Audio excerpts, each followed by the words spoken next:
我哋而家就去巴羅沙山谷飲下自己出生年份嘅砵酒先。呢個桶咁鬼大嘅，呢度存放咗好多唔同年份嘅酒，最老嘅年份係1878年。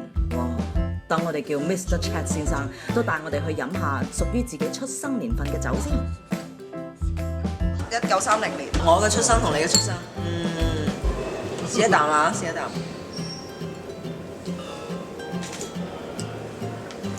哇 ！Mine is even sweeter. It's really, yeah. But grandmother's would be stronger. 哦，grandmother 就 stronger，我就 sweeter。Oh my god！即係婆婆就勁啲，我就甜啲。完全形容到個人，我哋覺得係。OK。哇，好 Pleasure. good 啊！ Good. 我哋而家坐呢架船去邊呢？就係一個地方叫做 Kangaroo Island 袋鼠島。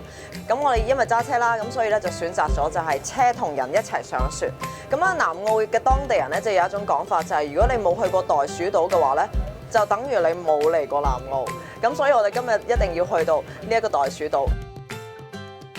快啲！我今日有個任務就係因為咧，婆婆咧就平時成日話自己咳啦，但係佢嚟到突然間就話：今日唔係咁咳咧，可以食蠔喎。唔知點解啦。咁所以我今日嘅任務咧就係要攞啲蠔，新鮮嘅蠔入去俾佢食。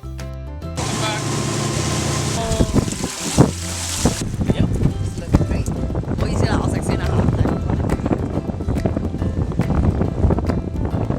好鹹啊！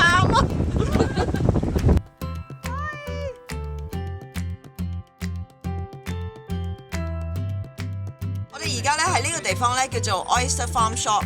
咁顧名思義咧，佢最出名當然就係生蠔啦。有時生蠔啊或者鮑魚都唔使一定要大隻嘅。呢個我婆婆教我，即係你唔使一定要食到最大隻，最緊要係食到最新鮮，全盤都係你㗎。哇！我食唔晒啊！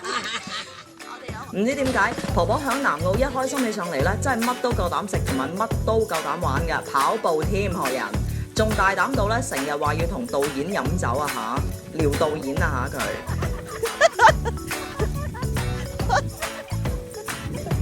阿婆跑完之後咧，我攞拐杖啦，見到，哇好攰啊，好攰啊！最弊咳啦，唔係同你啊導演啊飲咗翻2杯。好，等你好翻。導演啊，梗係未驚過啦。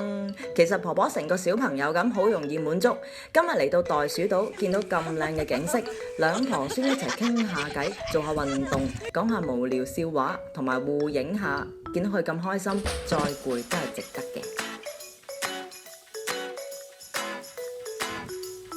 佢哋一齊睇電視咧，同張有海鮮咧，佢就會跑入卧房啦，跟住就話澳洲有海鮮食。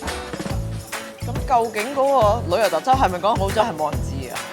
每一次都話澳洲有好多海鮮食，呢個就係佢對澳洲嘅印象。好啦，佢已經飲咗第2輪啦嚇，哼杯，你唔好忘記同我哼杯。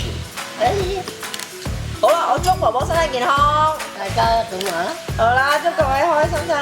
開心心啊！如果我唔咳啦，飲好多酒啊！大家。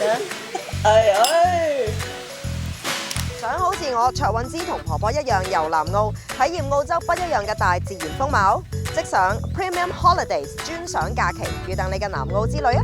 完啦，播完啦。如果你咧係暗戀我婆婆，仲想見到佢多啲嘅話，就咧下一集見啦。